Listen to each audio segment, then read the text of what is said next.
کہ دو مردوں کی شادی بھی ہو سکتی ہے، دو مرد لیگلی قانونی طور پر شوہر اور بیوی کی حیثیت سے رہ سکتے ہیں، قانون انہیں تسلیم کرے گا یہ شوہر ہے اور یہ بیوی ہے۔ اب اس درجے پرورشن، اس درجے فطرت انسانی کا مسخ ہو جانا، یہ چیز کہ جو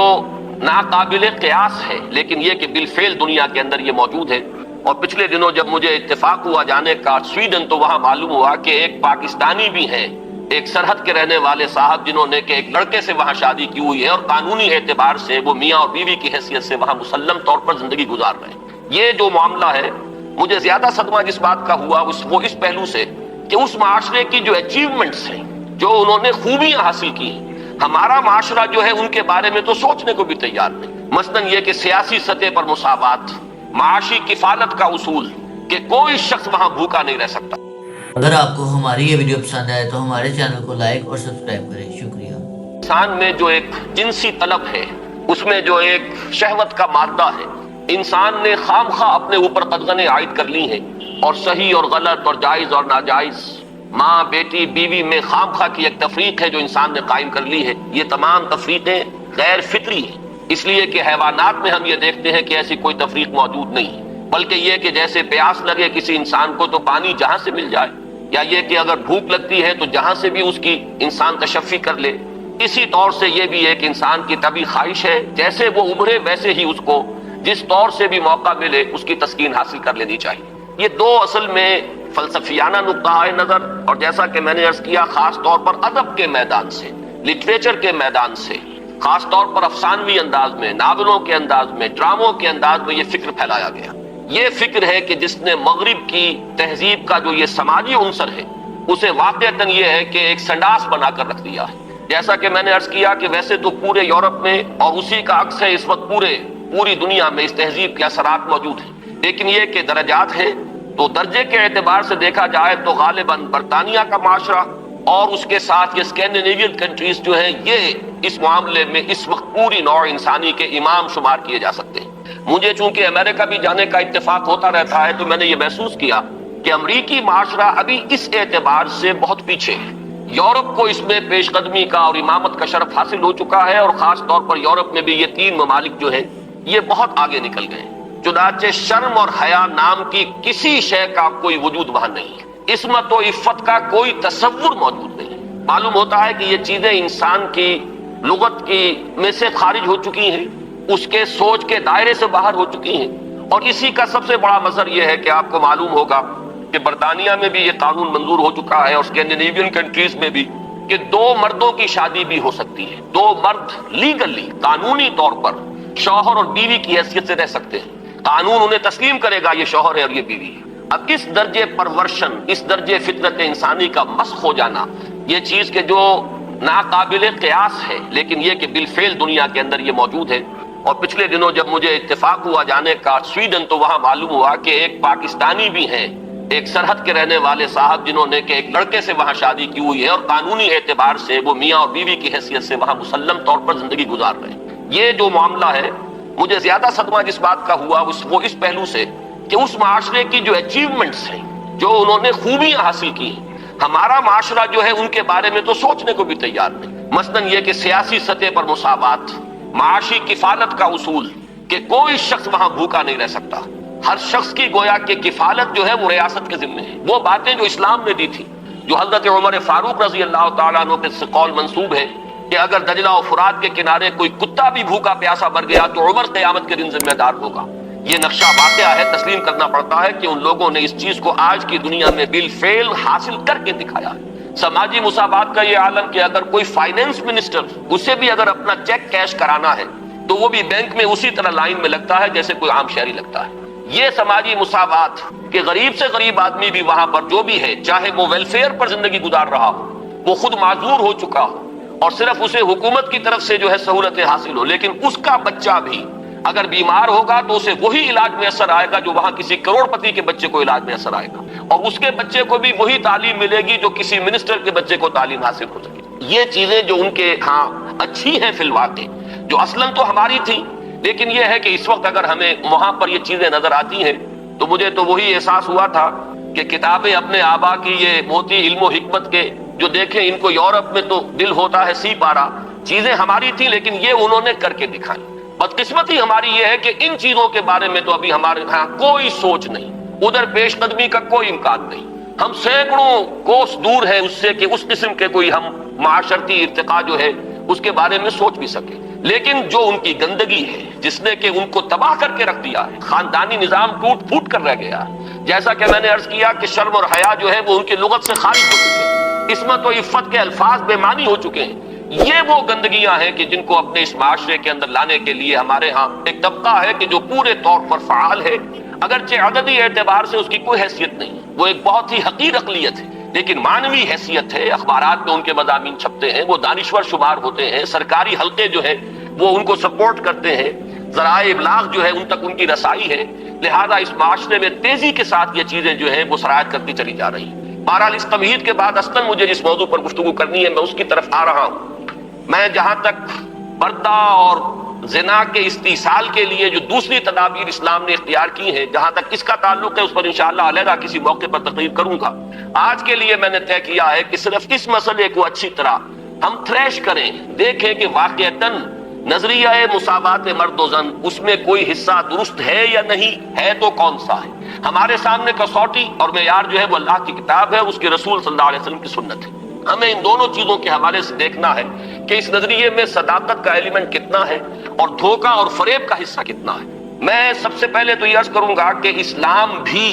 دو سطحوں پر عورتوں اور مردوں کے درمیان کامل مساوات کا قائل ہے, لیکن ایک تیسری سطح وہ ہے کہ جس پر وہ ایک فرق کرتا ہے, درجہ بندی کرتا ہے. ان دونوں کو علیحدہ علیحدہ سمجھ لینا چاہیے. پہلی سطح جس پر کہ اسلام عورت اور مرد کے درمیان کامل مساوات کا قائل ہے وہ شرف انسانیت ہے. مرد بھی انسان ہے, عورت بھی انسان ہے. جو شرف انسانیت ہے اس میں مرد اور عورت برابر کے شریک ہیں. اگر کسی کے ذہن میں یہ تصور ہے کہ عورت کا وجود ایک گھٹیا وجود ہے, عورت ایک کمتر وجود کی حامل ہے, تو یہ خالص غیر قرآنی اور غیر اسلامی نقطہ نظر ہے. بدقسمتی سے بعض دوسرے معاشروں کے اثرات ہمارے ذہنوں میں بھی آ گئے ہیں. خود عیسائی معاشرے کا بنیادی تصور یہ تھا کہ عورت ہے ہی گناہ کی گٹھڑی, مجسم برائی. یہ ایو سے ایول کا لفظ بنا ہے. حضرت حوا کے لیے ان کے ہاں لفظ ایو ہے, اور ایو سے ایول ہے. ایول برائی کو کہتے ہیں, یعنی یہ کہ عورت کا تو سارا وجود ہی سرتاسر برائی ہے. یہ چیزیں کچھ مختلف ذرائع سے ہمارے ذہنوں میں بھی آئی ہیں. پھر یہ کہ یہ معاشرہ جو ہے ہمارا جو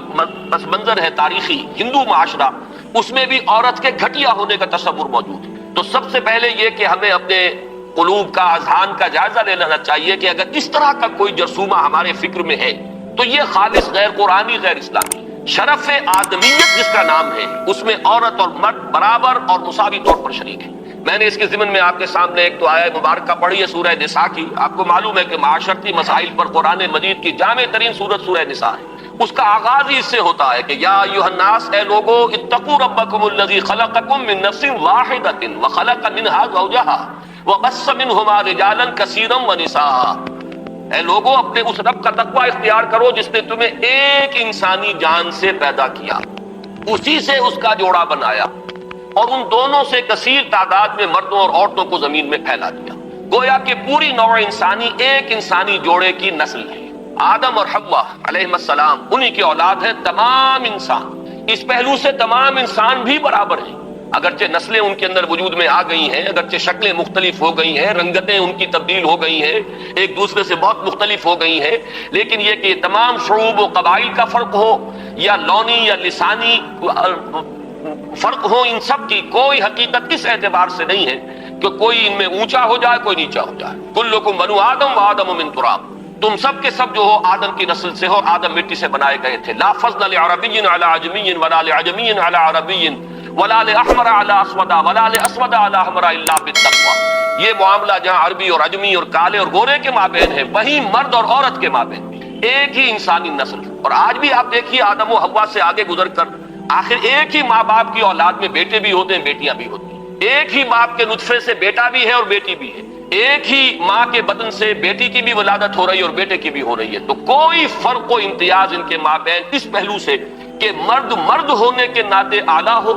اور عورت عورت ہونے کے حوالے سے گھٹیا اور ادنا ہو, یہ خالص غیر اسلامی غیر قرآنی تصور ہے. شرف آدمیت, شرف انسانیت میں یہ بالکل مساوی ہے. دوسری چیز کہ جس میں اسلام پوری مساوات تسلیم کرتا ہے وہ ہے نیکی کا میدان. خیر کا میدان، اخلاق کا میدان، روحانیت کا میدان، اس میں بھی دونوں برابر ہیں، ان میں کوئی تفریق نہیں، کسی پہلو سے کوئی فرق نہیں۔ میں نے اس کے ضمن میں ایک طویل آیت قرآن مجید کی آپ کو پڑھ کر سنائی ہے، آپ خود غور کریں گے کہ یہ جو گردان کا سا انداز یہاں لیا گیا ہے سورہ احزاب کی آیت نمبر 36 میں، آیت نمبر 35 میں، اس سے آپ خود اندازہ کر سکتے ہیں کہ تصور کیا دینا مقصود ہے۔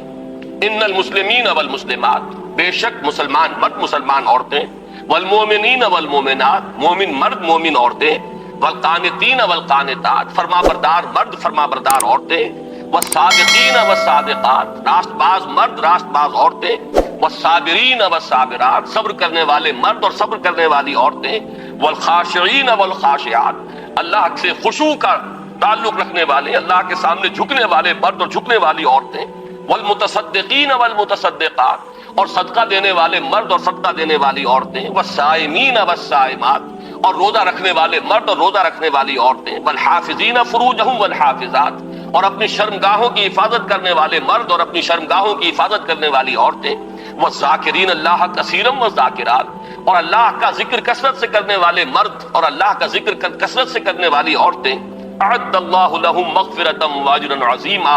اللہ نے ان سب کے لیے تیار کی ہوئی ہے، فراہم کی ہوئی ہے مغفرت بھی اور بہت بڑا اجر۔ یہ سارا جو ہے اس آیت کا ماحصل کیا ہے؟ یہ تمام وہ اوصاف ہے کہ جو مطلوب ہیں، یہ محاسن ہیں، یہ بھلائیاں ہیں، یہ نیکیاں ہیں، یہ اعلیٰ اقدار ہیں جو اسلام چاہتا ہے کہ انسانوں کے اندر پروان چڑھیں، اور اس آیت کا انداز بتا رہا ہے کہ اس میں کوئی فرق و تفاوت نہیں ہے، کسی کے لیے کوئی معاملہ نہیں ہے کہ عورتوں کے لیے یہاں جو ہے داخلہ ممنوع ہے یا عورتیں اس مقام تک رسائی حاصل نہیں کر سکتی، بلکہ یہ کہ نیکیوں میں، بھلائیوں میں، خیرات میں، حسنات میں، ان تمام کیفیات کے اندر عورتوں اور مردوں کے لیے کھلا میدان ہے، اپنی اپنی محنت، اپنی اپنی کوشش سے جو بھی چاہے اعلیٰ سے اعلیٰ مقام حاصل کر لے۔ اسی مضمون کے لیے میں نے ایک آیت آپ کو سورہ نساء کی بھی سنائی، للرجال نصیب مما اکتسبوا وللنساء نصیب مما اکتسبوا، مردوں کے لیے حصہ ہے ان میں سے جو انہوں نے کمایا، اور کمائی سے یہاں مراد ہے اعمال کی کمائی۔ کسب کا لفظ قرآن مجید میں شاذ کہیں آیا ہے معاشی کمائی کے لیے، آیا ضرور ہے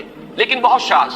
اصل میں یہ لفظ جہاں بھی آتا ہے وہ اصل کمائی جو ہے انسان کی اس دنیا میں وہ نیکی یا بدی ہے۔ یہ جو معاش کی محنت ہے اور آپ اپنے لیے کوئی رزق فراہم کرتے ہیں، کوئی اپنی زندگی کے سلسلے کو برقرار رکھنے کے لیے ضروریات زندگی فراہم کرتے ہیں، یہ چیز تو ایک دنیا کی زندگی کی برتنے کی چیز ہے، یہ کوئی پائیدار شے نہیں ہے۔ اصل میں جو کچھ ہم کماتے ہیں وہ یا نیکی ہے یا بدی ہے، یا خیر ہے یا شر ہے۔ ہم نے اپنی توانائیوں کا جو اصل حاصل جو ہے اس دنیا میں حاصل کیا وہ یا خیر ہے اور یا شر ہے۔ تو اصل میں قرآن مجید میں کسب کا لفظ آتا ہے اعمال کے لیے کہ کیا کمایا۔ اس کو بھی بعض لوگوں نے اس دور میں، بعض دانشوروں نے غلط طریقے پر انٹرپریٹ کیا ہے۔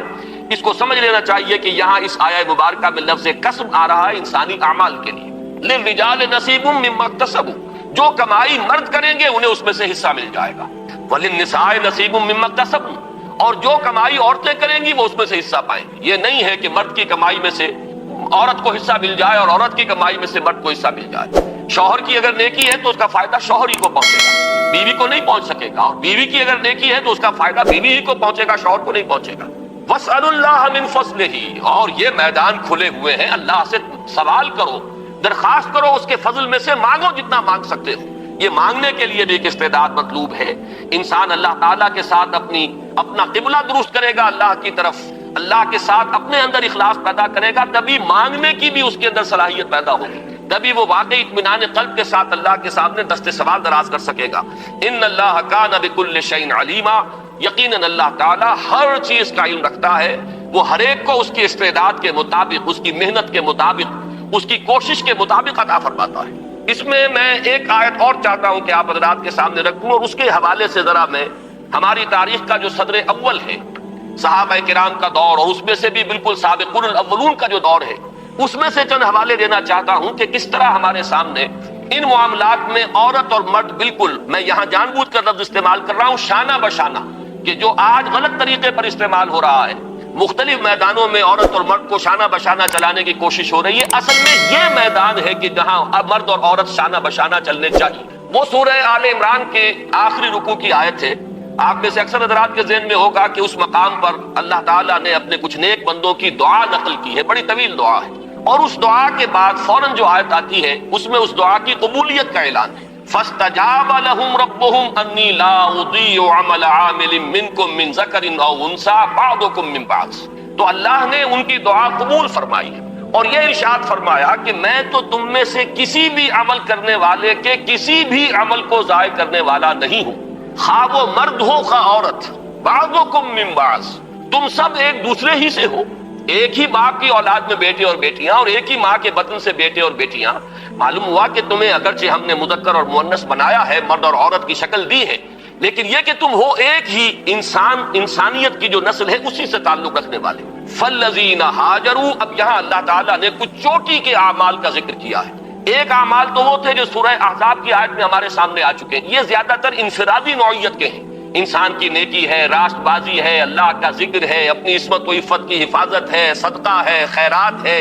اور نماز پڑھنا ہے. یہ تمام چیزیں جو ہیں یہ انسان کی انفرادی نیکی کے اوصاف ہیں. لیکن یہاں جن چیزوں کا ذکر ہے وہ ہے در حقیقت اللہ کی راہ میں سرفروشی، جانفشانی، اللہ کی راہ میں تکلیفیں اٹھانا. فالذین ہاجروا واخرجوا من دیارہم واوذوا فی سبیلی وقاتلوا وقتلوا، تو جن لوگوں نے اللہ کی راہ میں ہجرت کی، جو اپنے گھروں سے نکال دیے گئے، جنہیں میری راہ میں ایذائیں پہنچائی گئیں، جنہوں نے اللہ کی راہ میں جنگ کی اور جو قتل ہوئے. فرمایا کہ جن لوگوں کے اعمال اتنے بلند ہیں، جنہوں نے یہ کچھ بلندیاں حاصل کی ہیں اپنے اعمال میں، لَوْكَفِّرَنَّ عَنْهُمْ سَيِّئَاتِهِمْ، ان کے بارے میں تو کسی شک و شبے کی گنجائش ہی نہیں ہے. یعنی میں تو کسی کے چھوٹے سے چھوٹے عمل کو ضائع کرنے والا نہیں، خواہ وہ مرد ہو خواہ عورت، تم سب ایک دوسرے ہی میں سے ہو. باقی جن کے اعمال اتنے بلند ہوں، اتنے اونچے ہوں، جنہوں نے یہ کچھ سرفروشی اور جانفشانی کی ہو ہمارے دین کے راہ میں، میں لازماً دور کر دوں گا ان سے ان کی برائیوں کو، اور میں لازماً داخل کروں گا انہیں ان باغات میں جن کے نیچے ندیاں بہتی ہوں گی، اور یہ اللہ کی طرف سے بدلہ ہوگا اور اللہ ہی کے پاس ہے بہت بڑا بدلہ. اب اس آیت کو سامنے رکھیے اور میں یہ چاہتا ہوں کہ مردوں اور عورتوں کے درمیان اس پہلو سے جو مساوات سامنے آتی ہے تاریخ اسلامی کے صدر اول میں خاص طور پر، اس کی چند جو مثالیں ہیں وہ آپ کے سامنے آ جائیں. دیکھیے، آپ کو معلوم ہے کہ اگرچہ نبوت کا درجہ بہت بلند ہے، بہت اعلیٰ ہے، نبوت و رسالت ایک بہت بڑا منصب ہے، اور یہ بالکلیہ وہبی شے ہے، اکتسابی نہیں ہے. اب تو اس کا دروازہ مستقلاً بند ہو چکا محمد الرسول اللہ صلی اللہ علیہ وسلم کے بعد، لیکن یہ کہ آپ سے پہلے بھی اور آپ کے ضمن میں بھی یہ وہبی شے تھی، اکتسابی نہیں تھی. کوئی اپنی محنت سے نبوت حاصل نہیں کر سکتا تھا، بلکہ اللہ تعالیٰ جس کو چاہتا تھا منتخب فرماتا تھا. اب ان سے کمتر درجے جو ہیں ان میں صدیقیت ہے، شہادت ہے. جیسے کہ سورہ نساء کی آیت میں آیا ہے، اولئک مع الذین انعم اللہ علیہم من النبیین والصدیقین والشہداء والصالحین. اب میں آپ سے عرض کروں گا کہ جہاں تک مرتبہ صدیقیت کا تعلق ہے، اگرچہ اہل سنت کا یہ اجماعی عقیدہ ہے کہ حضرت ابوبکر صدیق صدیق اکبر ہے، سب سے بڑے صدیق، بلکہ یہ کہ تمام انسانوں میں انبیاء کے بعد افضل ترین شخصیت حضرت ابوبکر. لیکن واقعہ یہ ہے کہ جس مرتبہ و مقام پر مردوں میں حضرت ابوبکر صدیق ہے، صدیق اکبر، بالکل اسی مقام پر خواتین میں حضرت خدیجہ الکبریٰ ہے رضی اللہ تعالی عنہا، جو صدیقۃ الکبریٰ ہے. ان کے نام کے ساتھ یہ لفظ کبریٰ جو آیا ہے، اکثر لوگ جو ہے اس کو سمجھتے نہیں ہیں. کبریٰ اکبر کا مؤنث ہے، یہ صدیق اکبر ہے، وہ صدیقۃ الکبریٰ ہے کہ صدیقہ جو ہے. آپ کو معلوم ہے یہ لفظ قرآن میں حضرت مریم کے لیے آیا، امہ صدیقہ، حضرت عیسیٰ کی والدہ کے بارے میں آیا، وہ صدیقہ تھی. اسی طریقے سے حضرت آسیہ کا ذکر آیا، فرعون کی بیوی کا. لیکن یہ ہے کہ اس امت میں جس مرتبہ و مقام پر مردوں میں حضرت ابوبکر صدیق ہے، بالکل اسی مرتبہ و مقام پر خواتین میں حضرت خدیجہ الکبریٰ ہے رضی اللہ تعالیٰ عنہ. بلکہ واقعہ یہ ہے کہ اگر آپ مجھ سے پوچھیں میرے دل کی بات، فاش گویا ماں کے در دل مزمرست، تو مجھے تو واقعتاً یہ طے کرنا مشکل ہو جاتا ہے کہ ان دونوں میں سے افضلیت کس کی ہے. اس لیے کہ جہاں تک اولیت ایمان کا تعلق ہے، اس میں بھی یہ بات بالکل سمجھ میں آتی ہے کہ حضرت خدیجہ کا ایمان مقدم ہونا چاہیے حضرت ابوبکر صدیق سے. اس لیے کہ پہلی وحی کے بعد آ کر سب سے پہلی جو گفتگو کی ہے حضور نے، ظاہر بات ہے کہ وہ اپنی زوجہ محترمہ سے کی.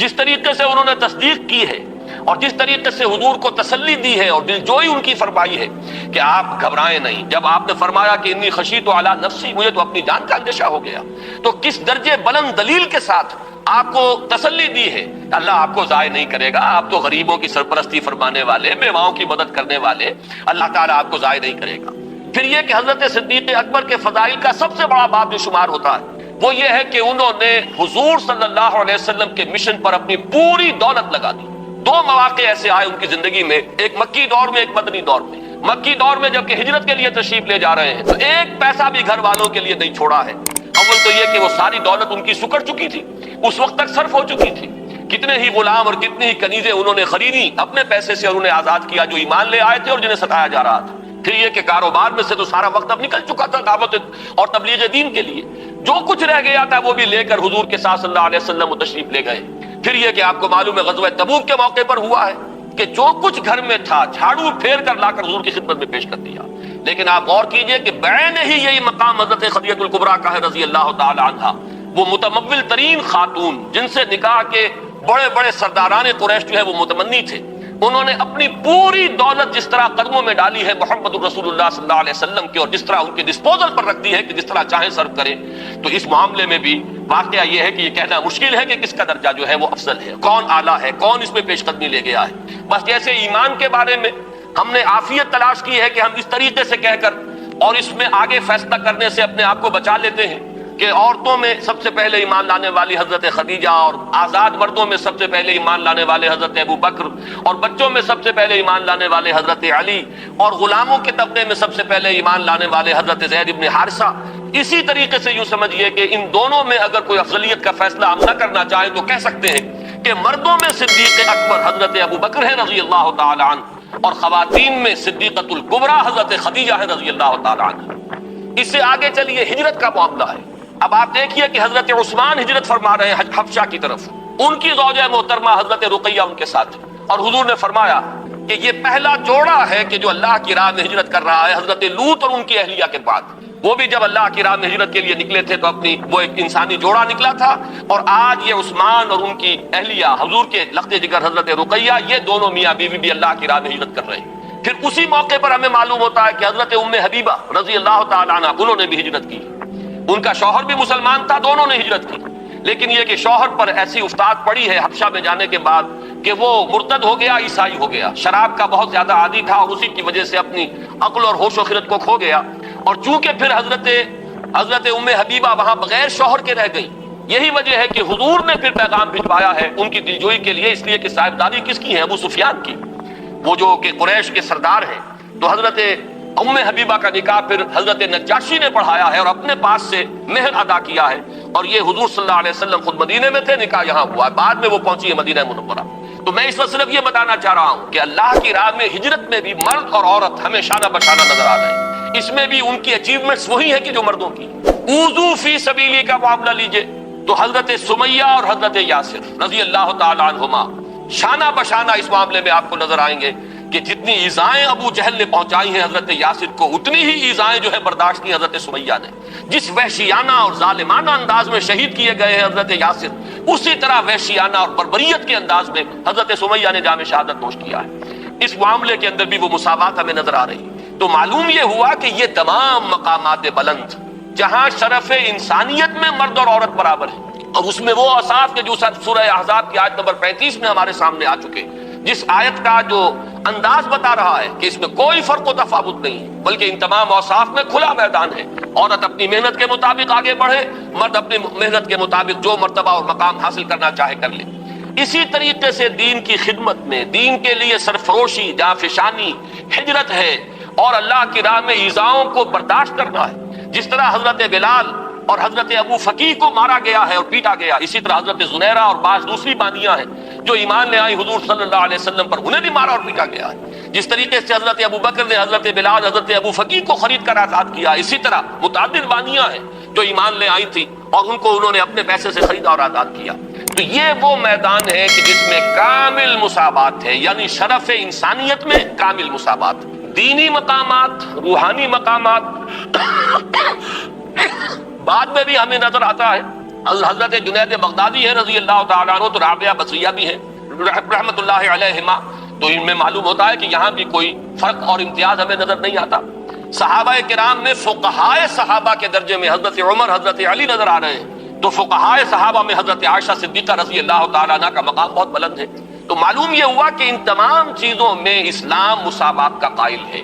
شرف انسانیت میں برابری، اور دین کے معاملات میں، روحانی معاملات میں، اخلاقی معاملات میں اس میں بھی برابری ہے، مساوات ہے، اس میں بھی کہیں کوئی قدغن نہیں ہے کسی عورت کے آگے کہ اس سے آگے وہ نہیں جا سکتی۔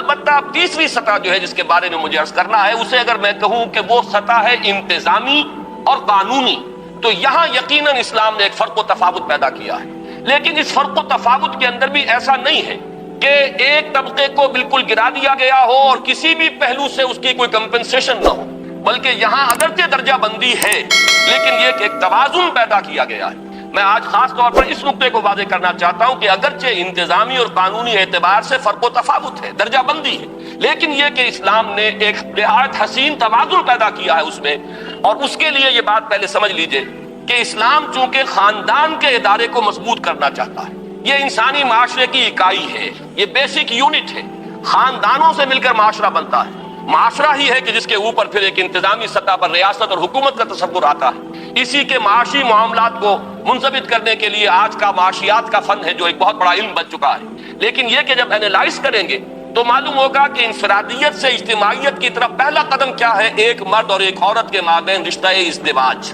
یہاں سے انفرادیت اجتماعیت کی شکل اختیار کرتی ہے۔ پہلے یہ میاں اور بیوی ہے صرف، لیکن جب اللہ تعالیٰ اولاد دیتا ہے تو اب اس میں سیکنڈ ڈائمنشن ایڈ ہو گئی، اب ان کی حیثیت والدین کی ہے اور وہ اولاد ہے۔ اس اولاد میں جب کثرت اور تعدد پیدا ہوتا ہے تو تھرڈ ڈائمنشن آتی ہے، اور وہ بہنوں اور بھائیوں کا آپس میں رشتہ اخوت جو ہے وہ تیسری ڈائمنشن ہے۔ جیسے ہمارا یہ ہال ہے، اس کی لمبائی، چوڑائی، اونچائی، یہ 3 ڈائمنشنل کانسیپٹ ہمارا اسپیس کا ہے۔ اسی طرح خاندان کا ایک ادارہ جو ہے اس کی یہ 3 ڈائمنشنز ہیں، ایک مرد اور ایک عورت، رشتہ ازدواج، یہاں سے بات شروع ہوئی، اولاد ہوئی تو ایک نئی جو اس میں عرص جو ہے وہ شامل ہو گیا، اور وہ کیا ہے؟ وہ والدین اور اولاد کا رشتہ ہے۔ تیسرا اولاد کے مابین اب رشتہ اخوت ہے، بہنوں اور بھائیوں اور بھائیوں اور بھائیوں کے درمیان، یہ ہے خاندان کا ادارہ۔ اس خاندان کے ادارے کے استحکام کا دار و مدار اس پر ہے کہ سربراہ ایک ہو، 2 برابر کے اختیار رکھنے والے سربراہ کسی ادارے کے نہیں ہو سکتے۔ دنیا میں کسی بھی سطح پر آپ غور کیجئے، کوئی شخص بقائمی ہوش و حواس یہ نہیں کہہ سکتا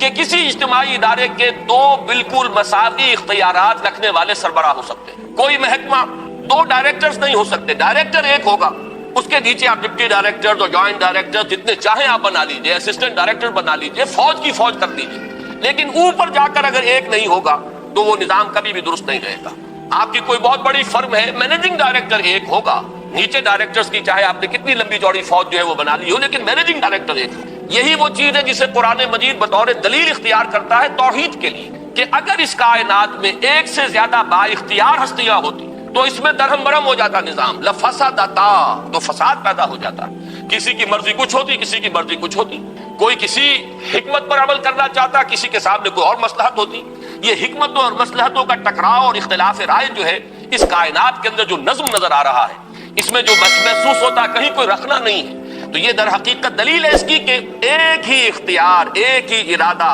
ایک ہی فیصلہ جو ہے اس کائنات کے اندر کار فرما ہے۔ یہ توحید کی دلیل ہے کہ لو کان فیہما آلہۃ الا اللہ لفسدتا، اگر ان میں آسمانوں اور زمین میں اللہ کے سوا کوئی اور بھی الہ ہوتے تو ان میں فساد رونما ہو جاتا۔ بالکل وہی توحید ہے، در حقیقت اسی کا ایک عکس ہے جو اسلام خاندان کے ادارے میں چاہتا ہے کہ اس کا سربراہ ایک ہوگا اور وہ سربراہ مرد ہوگا۔